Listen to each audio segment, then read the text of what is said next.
जय हिंद। स्वागत है आप सबका एक बार फिर से। आशा है आप सभी लोग स्वस्थ होंगे।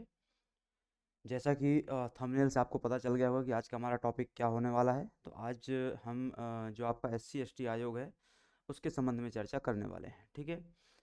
अब इसके संबंध में चर्चा करने से पहले आपको एक दो छोटे छोटे करेक्शन हैं, उनको उन करेक्शंस को अपनी पुराने नोट्स में या पुराने लेक्चर क्लासेस में वहाँ पे क्या कर लेना है, थोड़ा सुधार लेना है। ठीक है। एक जो करेक्शन है वो कल की क्लास का रहेगा। कल की क्लास मतलब कल हमने क्या पढ़ा था, राज्य महिला आयोग और महिला आयोग के बारे में पढ़ा था। ठीक है। तो राज्य महिला आयोग है उसकी हमने जब संरचना देखी थी, तो संरचना में मेरे द्वारा क्या बताया गया कि वहाँ पे टोटल 7 मेंबर्स होते हैं, जिसमें से 1 प्लस उसको 6 में डिवाइड किया गया था। ठीक है। ये वर्डिंग्स को लेकर के यहाँ पे कन्फ्यूजन हुआ था। इसको एग्जैक्टली इस रूप में रखना है कि ये 7 मेंबर हैं और 1 पर्सन क्या होता है, अलग होता है। मतलब एक अध्यक्ष रहेगा और 7 सदस्य अलग रहेंगे, जबकि मेरे द्वारा क्या बता दिया गया कि इसी में से एक अध्यक्ष निकलेगा और 6 सदस्य निकलेंगे। ऐसा नहीं है। ठीक है। कैसा होगा, 1+7 होगा। तो 1 क्या हो गया, अध्यक्ष हो गया। और 7 क्या हो जाता है, तो 7 में से भी क्या है, फर्दर इनका डिवीजन होता है। वो डिवीजन क्या है, 6 मेंबर क्या रहेंगे, अशासकीय सदस्य रहेंगे। और एक मेंबर क्या रहेगा, शासकीय सदस्य रहेगा, जिसको क्या बोला जाता है, सदस्य सचिव बोला जाता है। ठीक है। जिसको क्या बोलते हैं हम, सदस्य सचिव बोलते हैं। ठीक है। एक ये करेक्शन कर लीजिएगा। एक पुराना करेक्शन रहेगा आपका। वो पुराना करेक्शन क्या है, यूजीसी के मेंबर्स, पीछे आप पलट के जाएंगे। ठीक है। यूजीसी के मेंबर्स की संख्या कितनी है, 10 है। ठीक है। वर्तमान में उनकी संख्या कितनी है, 10 है। मेरे द्वारा वहाँ पे क्या है, 12 बताया गया था आपको।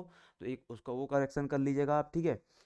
तीसरा, राज्य महिला आयोग में आप लोगों के द्वारा बताया गया है, आप में से किसी के द्वारा एक बताया गया है कि जो राज्य महिला आयोग की प्रथम अध्यक्षा हैं वो कौन है, कृष्णकांता तोमर है। ठीक है। देखो, इस नाम को मैंने पहले भी सुना हुआ है, ये नाम की जानकारी मेरे पास पहले भी है, पहले से रही है। लेकिन इसके बारे में मेरे पास कोई ऑथेंटिक डेटा आज तक नहीं है जहाँ पे हाँ स्पेसिफिकली मेंशनड हो कि कृष्णकांता तोमर पहली क्या है, पहली महिला अध्यक्ष, पहली अध्यक्षा थी राज्य महिला आयोग की। ठीक है। मैंने आपको हेमवती पोर्ते बताया है। हेमवती पोर्ते भी अभी के लिए क्या है, सही है। कृष्णकांता तोमर को मैं अभी भी सही नहीं मानता हूँ, क्योंकि मुझे उसके बारे में कोई ऑथेंटिक डेटा नहीं मिला है। अगर मिलता है तो हम उस ओर शिफ्ट हो जाएंगे, बट अभी तब तक के लिए हेमवती पोर्ते ही सही रहेगा। ठीक है। ये आपके करेक्शन हो गए। इसके अलावा एक चीज़ आप ऐड ऑन कर लीजिएगा। ठीक है। इसके अलावा क्या है, आप एक चीज़ और ऐड ऑन कर लीजिएगा। वो चीज़ क्या ऐड ऑन करनी है आपको, एक मिनट ना। मैंने आपको ए आई सी टी ई के, किसके, ए आई सी टी ई के जो रीजनल ऑफिस बताए थे उनकी संख्या कितनी बताई थी, 8 बताई थी। उसमें 3 और ऐड ऑन कर लीजिएगा। मतलब क्या है, 11 रीजनल ऑफिस हो जाएंगे। जो 8 बताए हुए हैं ऑलरेडी, जिसमें से एक भोपाल में था, उनमें से 3 एक्स्ट्रा और कौन से जुड़ जाएंगे, तो एक आपका क्या जुड़ जाएगा, वडोदरा जुड़ जाएगा। क्या जुड़ जाएगा, वडोदरा। दूसरा क्या जुड़ जाएगा, तिरुवनंतपुरम, जिसको आप क्या बोलते हैं, त्रिवेंद्रम बोलते हैं। ठीक है। दूसरा क्या जुड़ जाएगा, त्रिवेंद्रम जुड़ जाएगा, इसको इसी को क्या बोला जाता है, तिरुवनंतपुरम बोला जाता है। और तीसरा क्या जुड़ जाएगा आपका इसमें, गुवाहाटी जुड़ जाएगा। ठीक है। क्या जुड़ जाएगा, गुवाहाटी जुड़ जाएगा। ठीक है। तो ये छोटे छोटे आपको 2-3 करेक्शन कर लेने हैं अपने पुराने नोट्स में। अब हम आज की कहानी में आगे बढ़ते हैं। ठीक है। जैसा कि आपको टॉपिक पहले ही बता दिया गया कि एस सी एस टी जो एक्ट है हमारा, उसको पढ़ने, एस सी एस टी आयोग जो है उसको हम पढ़ने वाले हैं, एक्ट को नहीं, है ना, आयोग को। अब चूंकि आप एस सी पढ़ने वाले हैं और एस टी पढ़ने वाले हैं, सबसे पहले आपको ये पता होना चाहिए कि एस टी कौन है और एस सी कौन है। ठीक है। तो सब चूंकि अब सबसे पहले हम क्या पढ़ेंगे, अनुसूचित जाति आयोग पढ़ेंगे। तो सबसे पहले हम समझ लेते हैं अनुसूचित जाति क्या होती है। जब हम जनजाति पढ़ेंगे तो हम समझ लेंगे जनजाति क्या होती है। ठीक है। तो यहाँ पे जाति क्या है, जनजाति क्या है, हमको सामाजिक नजरिए से समझने की आवश्यकता नहीं है। हम किसके नजरिए से समझेंगे, जो हमारे एग्जाम के परस्पेक्टिव से इंपॉर्टेंट है। और एग्जाम के परस्पेक्टिव से हमारे लिए क्या इंपॉर्टेंट है, संवैधानिक तरीका महत्वपूर्ण है, अथवा कोई लीगल तरीका है तो वो महत्वपूर्ण है। ठीक है। तो सामाजिक नजरिए को छोड़ दें कि एससी कौन होता है, एसटी कौन होता है, संविधान के नजरिए से चलें। तो अगर आपसे पूछा जाता है अनुसूचित जाति कौन होगा, तो आप वो परिभाषा देंगे जो कहाँ लिखी हुई है, 366 सब क्लॉज 24 में लिखी हुई है। संविधान के अनुच्छेद 366 सब क्लॉज 24 में जो परिभाषा दी हुई है, वो परिभाषा क्या है, अनुसूचित जाति की परिभाषा है। क्या बोलता है ये आर्टिकल की, schedule caste means such cases races और ट्राइब्स, ऐसे रेसेस हो गई, ऐसी नस्लें हो गई, ऐसी जनजातियां हो गई, और पार्ट्स ऑफ द ग्रुप हो गया, मतलब लोगों का एक समूह हो गया, with in such caste race और tribes as are deemed under article 341। मतलब क्या है, अनुच्छेद 341 के तहत, अनुच्छेद 341 के तहत कुछ जातियां, कुछ नस्ल, कुछ समूह जिनको डिस्क्राइब किया गया है, वो क्या कहलाएंगी, 366 सब क्लॉज 24 के तहत अनुसूचित जनजाति अनुसूचित जाति कहलाएंगी। क्या बात हो गई, 341 के तहत, अनुच्छेद, संविधान के अनुच्छेद 341 के तहत कुछ जातियां, कुछ समूह, कुछ जातियों का क्या है, एक वो है जो कोलिशन रहता है, लोगों का कोलिशन रहता है। ठीक है। समूह जो वर्ग रहता है, वो जो 341 के तहत क्या किया गया, डिफाइन किया गया है, वो 366 24 सब क्लॉज 24 के तहत क्या माना जाएगा, अनुसूचित जाति माना जाएगा। अब प्रश्न ये आता है कि अनुच्छेद 341 के तहत कौन डिसाइड करेगा तुम अनुसूचित जाति होगी अथवा तुम अनुसूचित जनजाति होगे। ठीक है, तो अब हम देख लेते हैं 341 क्या होता है। तो 341 के तहत दो बातें की गई हैं शेड्यूल कास्ट के निर्धारण के संबंध में। ठीक है, देखो 366-24 में क्या लिख दिया गया कि शेड्यूल कास्ट वो होगा जो 341 से डिसाइड किया गया है। अब पॉइंट है कि 341 के तहत क्या डिसाइड किया गया है, 341 से दो चीजें डिसाइड की गई हैं, पहली ये दूसरी ये। पहला क्या है कि प्रेसिडेंट में with respect to any state और यूनियन टेरिटरी, मतलब राष्ट्रपति किसी भी राज्य अथवा केंद्र शासित समूह के संबंध में, where it is a state after consultation with the governor therefore, मतलब क्या करेगा वो उस राज्य के गवर्नर अथवा क्या बोलते हैं लेफ्टिनेंट गवर्नर से क्या करके अथवा उसका एडमिनिस्ट्रेटर। ठीक है, यूनियन टेरिटरीज में दो प्रकार के लोग होते वो होते हैं क्या बोलना चाहिए संचालक होते हैं, क्या क्या, एक डिप्टी गवर्नर होता है जैसे कि आपका, सॉरी डिप्टी गवर्नर नहीं, लेफ्टिनेंट गवर्नर। ठीक है, लेफ्टिनेंट गवर्नर जैसे कि दिल्ली और पुडुचेरी वगैरह में हो गया, और दूसरा होता है एडमिनिस्ट्रेटर जैसे कि क्या हो जाता है आपका क्या बोलना चाहिए इसको, अंडमान वगैरह में। ठीक है, अंडमान निकोबार में। ठीक है, तो प्रेसिडेंट क्या करेगा उस पर्टिकुलर राज्य के अथवा यूनियन टेरिटरी के गवर्नर से क्या करेगा वो उसकी सहमति से, उसके कंसल्टेशन से क्या करेगा, एक नोटिफिकेशन के माध्यम से किसी जाति समूह वर्ग और अन्य लोगों के समूह को क्या कर सकता है, शेड्यूल कास्ट डिक्लेयर कर सकता है। समझ गए कि अगर राष्ट्रपति क्या करता है, गवर्नर के सलाह से किसी जाति समूह वर्ग को क्या करता है, शेड्यूल कास्ट डिक्लेयर करता है, तो वह 341 के तहत क्या कहलाएगी, शेड्यूल कास्ट कहलाने लग जाएगी। ठीक है, दूसरा तरीका क्या हो सकता है कि भाई पार्लियामेंट क्या कर सकती है, उसी काम को कर सकती है, जो काम कौन कर रहा है, राष्ट्रपति कर रहा है, वही काम पार्लियामेंट कर सकती है। तो पार्लियामेंट में बाई लॉ इंक्लूड इन और एक्सक्लूड फ्रॉम, मतलब शेड्यूल कास्ट का जो एक स्पेसिफाइड दायरा है, शेड्यूल कास्ट को डिफाइन करने का एक दायरा है, शेड्यूल कास्ट की जो एक लिस्ट है, उसमें से पार्लियामेंट कानून की मदद से किसी को समाहित कर सकता है, किसी को बाहर निकाल सकता है। ठीक है, वो any caste race tribe part of group within any caste और रेस और ट्राइब हो सकता है। ठीक है, कोई बड़ा समूह जाति वर्ग का हो सकता है, अथवा उसके आंतरिक तौर पर विद्यमान कोई छोटा जाति समूह वर्ग हो सकता है। ठीक है, but as a aforesaid a notification issued under the said clause shall not be varied by any subsequent notification। ठीक है, तो सिंपल सी बात क्या हो गई कि या तो राष्ट्रपति किसी जाति समूह वर्ग को क्या कर दे, शेड्यूल कास्ट डिक्लेयर कर दे, अथवा पार्लियामेंट बाय द लॉ क्या कर दे, किसी जाति समूह को क्या कर दे, शेड्यूल कास्ट डिक्लेयर कर दे। ये जो डिक्लेरेशन होगा किसके तहत होगा, अनुच्छेद 341 के तहत होगा, और इस प्रकार का डिक्लेरेशन क्या कहलाएगा, शेड्यूल कास्ट को डिफाइन कर रहा होगा। और ये इसके तहत जो बातें 341 के तहत जो बातें डिफाइन की जा रही हैं, वो सब किसके तहत आ जाएंगी, आपकी 366 के तहत आएंगी, जो क्या तय करेंगी, अनुसूचित जाति के वर्ग को तय करेंगी। अब इसको और सामान्य भाषा में समझो कि 341 से अनुसूचित जाति क्या होगी, ये परिभाषा दी हुई है, उसकी लिस्ट दी हुई है, जिसकी लिस्ट का क्या है बाद में 366-24 के तहत क्या किया जाता है, प्रयोग कर लिया जाता है। ठीक है, समझ गए बातों को। अब चलते हैं हम आयोग में सीधे। सबसे पहले क्या आता है आपका राष्ट्रीय अनुसूचित जाति आयोग। ठीक है, अभी हम क्या पढ़ रहे हैं, एससी कमीशन पढ़ रहे हैं, तो हम सबसे पहले क्या देखेंगे, एससी कमीशन के बारे में देखेंगे।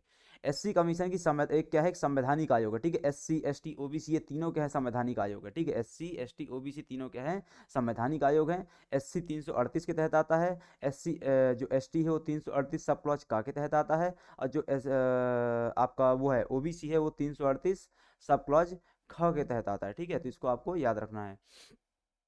तो संविधान के अनुच्छेद 338 के भाग 16 के अंतर्गत एक संवैधानिक आयोग है, जो सामाजिक न्याय सशक्तिकरण मंत्रालय जो होता है, उसी को अधिकारिता मंत्रालय बोलते हैं कई लोग। ठीक है, सामाजिक न्याय अधिकारिता मंत्रालय अथवा सामाजिक न्याय एवं सशक्तिकरण मंत्रालय जो है, उसके तहत ही स्थापित आयोग है, जो कि एक प्रकार का संवैधानिक आयोग है, जो कि संविधान के भाग 12 के तहत अनुच्छेद 338 के तहत स्थापित किया गया है। ठीक है, इतनी बातें स्पष्ट हो गई। देखो आगे बढ़ते हैं। आगे बढ़ने में हमारे संविधान में, एक मिनट, हाँ, हमारे संविधान में क्या है, जो अनुच्छेद दिए हुए हैं, ठीक है, मोटा मोटा बात करें तो संख्या के आधार पे लगभग 395 अनुच्छेद दिए हुए हैं, बट अगर हम टोटल नंबर उनके अंदर जो सब आर्टिकल्स हैं उन सब की बात करें तो हो सकता है आप 450-500 तक की संख्या तक पहुंच जाएंगे। कोई गारंटी नहीं कितने तक पहुंचे, किसी ने गिन के रखा हुआ नहीं, एक अंदाजन 500 तक हम पहुंच सकते हैं। ठीक है, खैर क्या हुआ, अब हमारे संविधान में ये इतने सारे जो आर्टिकल दिए हैं, वो आर्टिकल जो है दो प्रकृति के होते हैं, दो नेचर के होते हैं। ठीक है, एक नेचर क्या होता है, स्वतः प्रवर्तनीय, दूसरा नेचर क्या होता है, अप्रवर्तनीय। ठीक है, स्वतः प्रवर्तनीय का मतलब क्या होता है कि कुछ अनुच्छेद ऐसे होते हैं स्वतः प्रवर्तनीय, ठीक है, स्वतः प्रवर्तनीय मतलब कुछ आर्टिकल ऐसे होते हैं जिनको लागू करने के लिए किसी विधान की आवश्यकता नहीं होती है, वो स्वतः लागू हैं, वो स्वतः प्रवर्तनीय हैं, हमको किसी भी कानून को बनाने की आवश्यकता नहीं पड़ती है, ठीक है। और दूसरी तरफ क्या होते हैं, कुछ आर्टिकल ऐसे होते हैं, अधिकांश आर्टिकल ऐसे होते हैं जो स्वतः नहीं होते हैं, अप्रवर्तनीय रहते हैं। मतलब हमको अगर उनको क्या करना है, लागू करना है, तो हमको कोई ना कोई संविधान कोई ना कोई हमको कानून लेकर के आना पड़ेगा, ताकि वो पर्टिकुलर आर्टिकल क्या हो सके, लागू हो सके, ठीक है। तो यहाँ पे हम बात करें, जैसे एक अप्रवर्तनीय आर्टिकल हमारा कौन सा है, संविधान का अनुच्छेद 17। संविधान के अनुच्छेद 17 में क्या बात की गई है, छुआछूत के निराकरण की बात की गई है, ठीक है। अस्पष्टता के निराकरण की बात की गई है, अस्पष्टता, छुआछूत नहीं, अस्पष्टता, ठीक है। मतलब जो शब्द का प्रयोग किया गया वो क्या है, अस्पष्टता है, ना कि छुआछूत है। तो अस्पष्टता के निराकरण की क्या है, बात की गई है। अब चूंकि आर्टिकल 17 तो स्वतः प्रवर्तनीय नहीं है, तो कोई कानून लाया जाएगा, तो सबसे पहली बार आर्टिकल 17 को लागू करने के लिए जो सबसे पहली बार कानून लाया गया, वो कब लाया गया, 1955 में। ये मिस टाइपिंग है, ये कब हो जाएगा, 1955 हो जाएगा। कब हो जाएगा, 1955 हो जाएगा, ठीक है। तो अस्पृश्यता अपराध अधिनियम 1955 लाया गया, ठीक है। इसको क्या बोलते हैं, सिविल राइट एक्ट बोलते हैं, इसको क्या बोलते हैं, सिविल राइट एक्ट बोलते हैं। इस सिविल राइट एक्ट की एकमात्र बात, इसको खासियत बोल दो, कमी बोल दो, ये क्या था कि ये सिर्फ क्या करता था, एससी कैटेगरी, जिसके बारे में अभी आप पढ़ रहे हो, अनुसूचित जाति, इसके साथ हो रही अस्पृश्यता के संबंध में क्या करता था, ये प्रोटेक्शन प्रदान करता था। एसटी के संबंध में किसी प्रकार की कोई प्रोटेक्शन ये प्रदान नहीं करता था, ठीक है। ये क्या था, अस्पृश्यता में 1955 के बारे में हो गया। अब क्या होता है, ये संविधान उतना ज़्यादा सशक्त नहीं था, उतना ज़्यादा सशक्त नहीं था कि एससी को क्या करवा सके, न्याय दिलवा सके। तो फाइनली क्या होता है, इलैया पेरुमल समिति की अनुशंसा पर, किसकी, अच्छे से नाम याद कर लेना, इलैया पेरुमल समिति की अनुशंसा पर 1976 में, कब, 1976 में, ये जो अस्पृश्यता अपराध अधिनियम 1955 था, इसका नाम बदल करके क्या कर दिया जाता है, सिविल अधिकार संरक्षण अधिनियम किया जाता है, ठीक है। सिविल अधिकार संरक्षण अधिनियम 1955 कब किया गया ये काम, इलैया पेरुमल समिति की अनुशंसा पर 1976 में। मेरे ख्याल से आपने सबने वो देखा होगा, अरे वो नवाजुद्दीन सिद्दीकी की एक फिल्म आई थी ना, उसमें जिसमें वो पहाड़ तोड़ता है, ठीक है। मुझे अभी नाम याद नहीं आ रहा फिल्म का, ठीक है। तो वो उसमें क्या किया गया था, जब आप देखते हैं कि जो नायक रहता है, वो नायक या मतलब जो नवाजुद्दीन सिद्दीकी हीरो है, वो कई वर्षों के बाद जब घर लौट के आके आता है, तो वो आकर के बताता है कि अब से हमारे साथ किसी किसी प्रकार की कोई छुआछूत नहीं होगी, अब से हर प्रकार का भेदभाव खत्म हो जाएगा। लेकिन गांव में जब वो पहुंचता है, तो वहाँ पे ठाकुर फिर वही वही काम कर देता है अपना भाई, है ना। लेकिन वो क्या है, पॉइंट ये क्या था कि भाई उस समय क्या हुआ था एग्जैक्टली, वो किस दृश्य को दिखाया जा रहा है वहाँ पे, तो वो जो पटकथा चल रही थी, पूरी कहानी चल रही थी, वो पूरी कहानी, नाम ही याद नहीं आते हैं फिल्मों के, ठीक है। वो जो पूरी कहानी है, वो किस समय की चल रही थी, 1976 के समय की चल रही थी, ठीक है। और 1976 में क्या हुआ, इलैया पेरुमल समिति के आधार पर उस कानून का नाम बदल गया। नाम बदलने के कारण हुआ क्या, उसमें एक प्रभाव आया, वापस वो खबरों में आया वो कानून। इस कारण वो खबरों में आने की वजह से, रेडियो वगैरह में उसके द्वारा सुने जाने की वजह से, वो चूंकि शहर में था, शहर में उसने उस चीज़ को सुना, तो उसको पता चल गया, ठीक है। तो ये चीज़ थी। तो अस्पृश्यता अपराध अधिनियम 1955 में आता है, किसके लिए, अनुच्छेद 17 को लागू करने के लिए, उसको प्रवर्तनीय बनाने के लिए। लेकिन इसमें 1976 में संशोधन करके, किसकी अनुशंसा पर, इलैया पेरुमल समिति की अनुशंसा पर संशोधन करके नाम बदल के रख दिया गया, सिविल अधिकार संरक्षण अधिनियम 1955। अगेन ये जो इतना सारा काम किया गया, उसके बाद भी ये कानून अस्पृश्यता को रोकने में क्या था, असमर्थ था। तो फाइनली क्या किया जाता है, सरकार द्वारा SC/ST एक्ट 1989 लागू किया जाता है। यह अपराध के प्रकारों, अपराध के आधारों और इस सजा का प्रावधान क्या करता है, तय करता है, ठीक है। यहाँ भी इन सब चीज़ों में समस्या थी, अपराध के प्रकारों का वर्णन नहीं था, सजा दी लेकिन थोड़ा काफ़ी कम सजा थी, ठीक है। ये सब चीज़ें क्या है, यहाँ पर समस्या बनी हुई थी, इस कारण ये एक्ट लाया गया 1989 में। अब आता है अनुच्छेद 338, ठीक है, जिसके तहत क्या किया जाता है, इसकी स्थापना की जाती है, किसकी, SC कमीशन की, अनुसूचित जाति आयोग की। यह एक विशेष अधिकारी की नियुक्ति का प्रावधान करता था। ये हम बात कर रहे हैं जब आयोग स्थापित नहीं किया गया था, तब की हम बात कर रहे हैं, ठीक है। तो 338 की सामान्य वर्डिंग क्या है, सामान्य भाषा क्या है, प्रारंभिक चरण में, ठीक है, जब संविधान बना तब की बात कर रहे हैं हम। ये क्या है, एक विशेष अधिकारी की नियुक्ति का प्रावधान करता है, जो SC/ST के हितों के संरक्षण के लिए क्या करेगा, संवैधानिक प्रावधानों में विधिक उपबंधों क्या करेगा, संरक्षण करेगा, ठीक है। 18 नवंबर 1950 को SC/ST के लिए आयुक्त के रूप में जाने वाले एक विशेष अधिकारी को क्या किया जाता है, नियुक्त किया जाता है। एक बात क्या की है अनुच्छेद 338 में, कि एक विशेष अधिकारी की नियुक्ति कर लो। जब मैंने पीछे अभी किसी क्लास में आपसे डिस्कस किया था, अनुच्छेद 340 में क्या लिखा हुआ है, तो अनुच्छेद 340 में क्या लिखा होगा, एक विशेष अधिकारी की नियुक्ति की जाएगी, जो सामाजिक रूप और आर्थिक रूप से पिछड़े हुए वर्ग, अर्थात OBC वर्गों क्या करेगा, पहचान करेगा, उनके कल्याण के लिए क्या करेगा, अनुशंसाएं करेगा। तो ऐसी ही कुछ बात कहाँ लिख दी 338 में, जो किसके लिए काम करेगा, सिर्फ SC ST के लिए काम करेगा।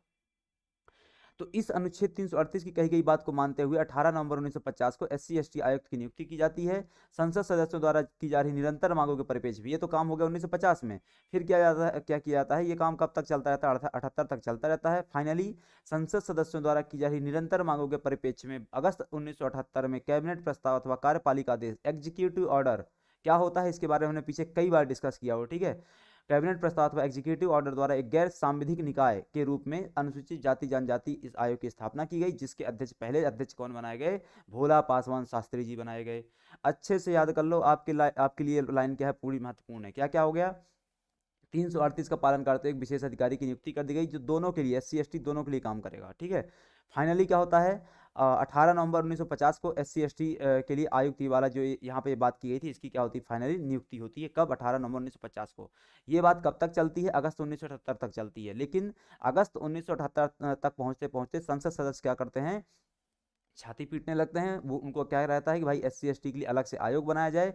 फाइनली कैबिनेट द्वारा बात मान ली जाती है और एक कार्यपालिक आदेश, एक एग्जीक्यूटिव ऑर्डर द्वारा एक गैर सांविधिक निकाय, सीधी सी बात है, क्या हो गया, चूंकि एग्जीक्यूटिव ऑर्डर से स्थापित हो रहा है तो वो क्या हो जाएगा, कार्यकारी निकाय हो जाएगा। क्या हो जाएगा, कार्यकारी निकाय हो जाएगा, ठीक है। तो एक कार्यकारी निकाय की क्या कर दी जाती है, स्थापना कर दी जाती है, जो कि क्या कहलाता है, अनुसूचित जाति एवं जनजाति आयोग कहलाता है। क्या कहलाता है, अनुसूचित जाति एवं जनजाति आयोग कहलाता है। और उस अनुसूचित जाति जनजाति आयोग के पहले अध्यक्ष कौन बनाए जाते हैं, ठीक है। तो इसको आपको क्या है, याद रखना है। अब आता है अगला, अब क्या होता है, अगले चरण में हम बढ़ रहे हैं, ठीक है। पहले आपने 1950 की कहानी देखी, फिर 78 की कहानी देखी, अब आते हैं 1987 में। 1987 में अधिनियम द्वारा इसे राष्ट्रीय अनुसूचित जाति जनजाति आयोग कहा जाने लगा, जो क्या है, एक सांविधिक निकाय बनाया गया। अब क्या किया था, पहले क्या था, एक कार्यकारी निकाय था। क्यों, क्योंकि एक कार्यकारी आदेश से गठित किया गया था 1978 में। पर फाइनली इसको क्या कर दिया था, एक कानून ला करके 1987 में क्या कर दी जाती है, वैधानिकता प्रदान कर दी जाती है। क्या प्रदान कर जाती है, वैधानिकता प्रदान की जाती है। और अब से इसको क्या बोला जाता है, एक सांविधिक निकाय बोला जाता है। क्या बोला जाता है, एक सांविधिक निकाय बोला जाता है। ये बात चलती रहती है, बात कब चलती रहती है, कब तक, 1990 तक, ठीक है। सबसे पहले आपने देखा 50 में क्या होता है, 50 में क्या होता है, एक आयुक्त की नियुक्ति की जाती है। फिर 78, ये आयुक्त की नियुक्ति कब तक चलती है, 78 तक चलती रहती है। फिर 1978 में क्या किया जाता है, एक कार्यकारी आदेश द्वारा SC ST आयोग की गठन किया जाता है। ये बात कब तक चलती है, 87 तक चलती है। फिर 1987 में फाइनली एक वो जो आयोग एक कार्यकारी आयोग था, उसको किस में बदल दिया जाता है, सांविधिक निकाय, सांविधिक आयोग में बदल दिया जाता है।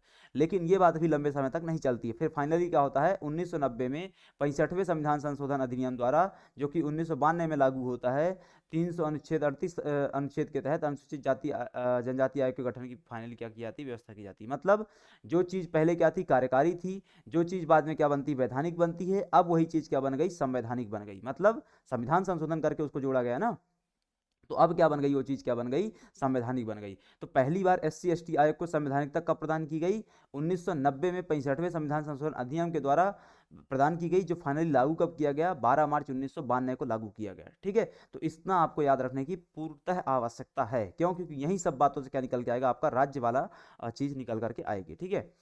अब आते हैं संयुक्त राष्ट्रीय जाति जनजाति आयोग। अभी ये तो संयुक्त ही है ना भाई, ये क्या है जो अभी आपका 90 में गठित हुआ, ठीक है। एक मिनट ना, हाँ यहीं पे उसको मिटाते नहीं, इसी में देखते हैं, ठीक है। सॉरी, ये वाला जो है कार्यकारी वाला जो था, ये भी तो संयुक्त था, SC ST के लिए कॉमन था। जो वैधानिक वाला बना 87 में, ये भी तो संयुक्त था, SC ST के लिए कॉमन था।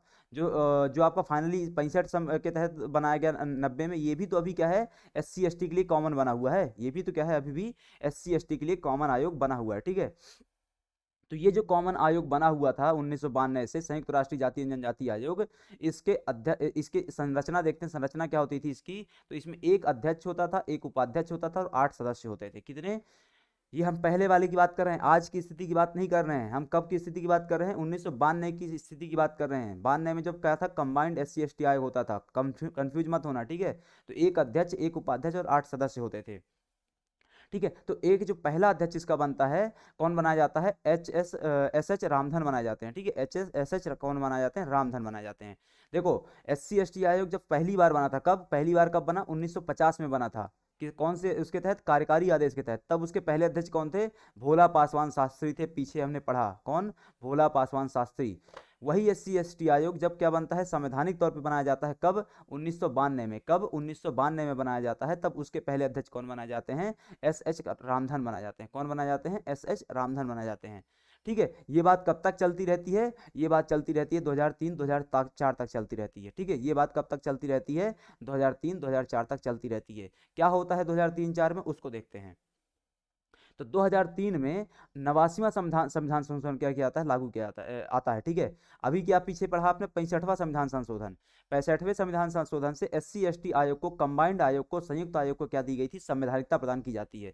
लेकिन फिर अचानक से मांग उठने लग जाती है कि SC के लिए सेपरेट आयोग हो, ST के लिए सेपरेट आयोग हो। तो ये जो SC के लिए सेपरेट और ST के लिए सेपरेट आयोग हो, ये वाली जो बात है वो जो चलती है, तो उसमें क्या किया जाता है, फाइनली 2003 में 89वां संविधान संशोधन लागू किया जाता है, लाया जाता है, और उसके तहत SC अलग कर दिया जाता है, ST अलग कर दिया जाता है। जो लागू कब होता है? 2004 में लागू होता है। ठीक है, तो जो पीछे वाला आयोग था, कौन सा? जो पीछे वाला आयोग था 65वें के तहत गठित किया गया था, तो उसका फाइनल आखिरी अध्यक्ष कौन था? विजय सोनकर शास्त्री। क्यों? क्योंकि 2003-4 में तो अब फाइनली क्या था, वो 65वें के तहत जो गठित था वो खत्म हो जाएगा। 65वें के तहत जो गठित था वो कब खत्म हो जाएगा? 2003-4 में खत्म हो जाएगा। तो उसका आखिरी अध्यक्ष कौन होगा? विजय सोनकर शास्त्री। पहला अध्यक्ष कौन था? SH रामधन था। ठीक है, अब क्या हुआ 2003-4 में, 2003 में संविधान 89वां संविधान संशोधन आ गया, जिससे क्या कर दिया गया, SC को अलग कर दिया गया, ST को अलग कर दिया गया। ठीक है, और 2004 में उसको क्या किया गया, लागू किया गया। तो अब यहाँ पे SC को अलग किया गया, ST को अलग किया गया, तो SC किसके तहत आ गया? 338 के तहत, और ST किसके तहत आ गया? 338A के तहत। बात क्लियर? ठीक है, इसमें कंफ्यूज होने की आवश्यकता नहीं है। अगर थोड़ा सा भी डाउट हो तो वीडियो को वापस से आपको देखना है। ठीक है, अब आते हैं 300। अब आपको बात क्लियर हो गई ना कि 338 के तहत क्या क्या क्या हो जाएगा, आपका SC आयोग गठित होगा। तो अब चलते हैं हम 338 के अंदर चलते हैं। 338 के तहत कौन कौन से अनुच्छेद आते हैं? 338 के तहत सबसे पहले क्या आता है? अनुच्छेद 2 सब क्लॉज 2 आता है। 338 सब क्लॉज 2, जिसके तहत क्या बात की गई है? संरचना की बात की गई है। 1+1+3, एक अध्यक्ष, एक उपाध्यक्ष, 3 सदस्य, जिनका कार्यकाल क्या होगा? 3 वर्ष का होगा। जिनका कार्यकाल कौन होगा? 3 वर्ष का होगा, जो कि क्या कौन तय करेगा? राष्ट्रपति तय करेगा। फिर आते हैं 338 सब क्लॉज 3, जिसकी नियुक्ति क्या है? राष्ट्रपति द्वारा की जाएगी।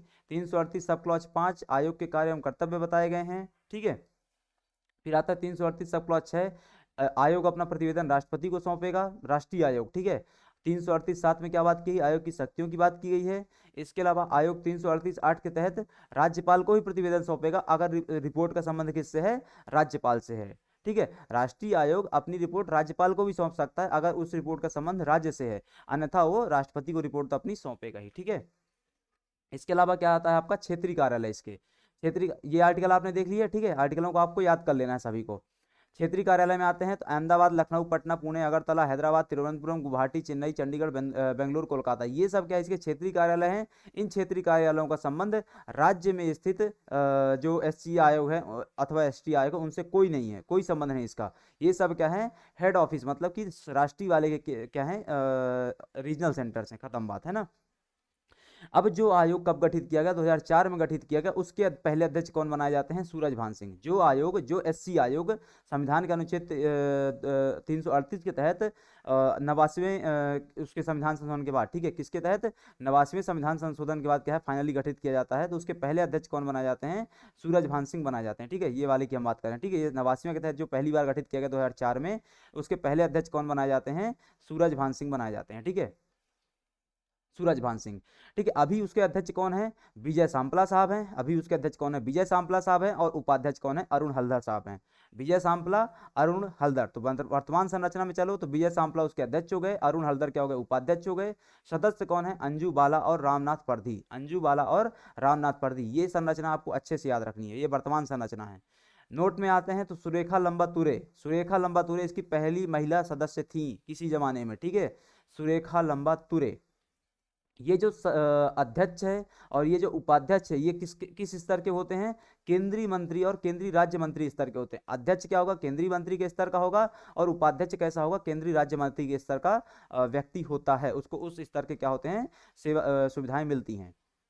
अब आ जाओ मध्य प्रदेश राज्य अनुसूचित जाति आयोग में। मध्य प्रदेश राज्य अनुसूचित जाति आयोग में आ जाओ। ठीक है, तो यह क्या है, एक सांविधिक आयोग है। यह क्या है, एक सांविधिक आयोग है, जो कि मध्य प्रदेश राज्य अनुसूचित जाति आयोग अधिनियम क्रमांक जो 25 है, वर्ष 1995 में गठित किया गया था, उसके तहत बनाया गया। ठीक है, क्या है, एक सांविधिक आयोग है। पहली बात तो कैसा है, सांविधिक आयोग है, जो कि मध्य प्रदेश राज्य अनुसूचित जाति आयोग अधिनियम क्रमांक 25 के में अधिनियम क्रमांक 25 था, जो कि 1995 में लाया गया था। उसके तहत क्या किया गया, गठित किया गया। मतलब मध्य प्रदेश सरकार ने अनुसूचित जाति आयोग के गठन के संबंध में 1995 में व्यक्तिगत तौर पर अपने राज्य के स्तर पर एक अलग से अधिनियम लेकर के आती है, एक अलग से कानून लेकर के आती है, जिसके तहत क्या किया जाता है, मध्य प्रदेश राज्य अनुसूचित जाति आयोग का गठन किया जाता है। इस कारण क्या हो गया, वो एक सांविधिक आयोग हो गया, जिसकी संरचना क्या है, एक 1+2 है। क्या है, 1+2, मतलब एक अध्यक्ष होगा और 2 अशासकीय सदस्य होंगे, जिनकी नियुक्ति राज्य सरकार करेगा। वहां पे कौन था, वहां पे क्या था, 1+1+3 था, उनकी नियुक्ति राष्ट्रपति कर रहा था। यहाँ पे राज्यपाल नहीं करेगा, यहाँ पे कौन करेगा, राज्य सरकार करेगी। ठीक है,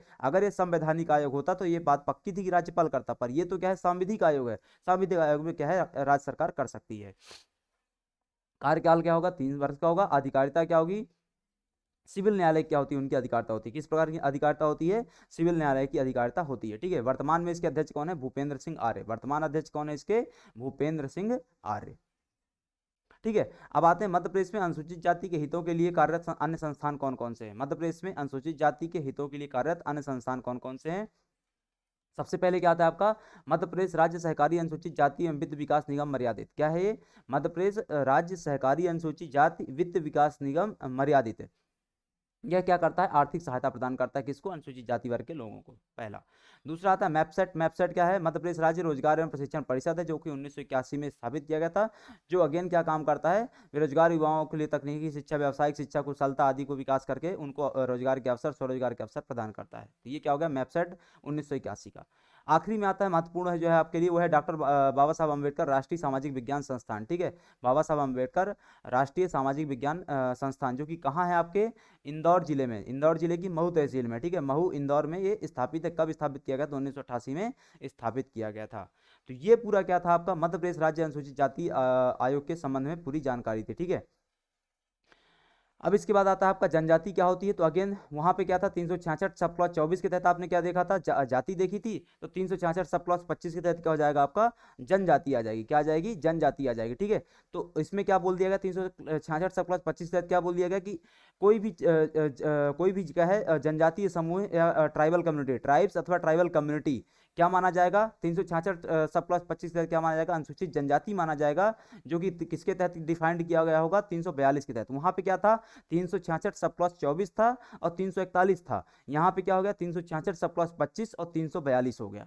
ठीक है, याद करने में आपको आसानी रहेगी। 366 सब प्लस 24 में क्या दिया हुआ है, जाति दी हुई है, और जो किसके तहत डिफाइंड होती है, 341 के तहत होती है। जबकि जनजाति क्या है, 366 सब प्लस 25 के तहत दी हुई है, जो किसके तहत डिफाइंड होती है, 342 के तहत क्या होती है, डिफाइंड होती है।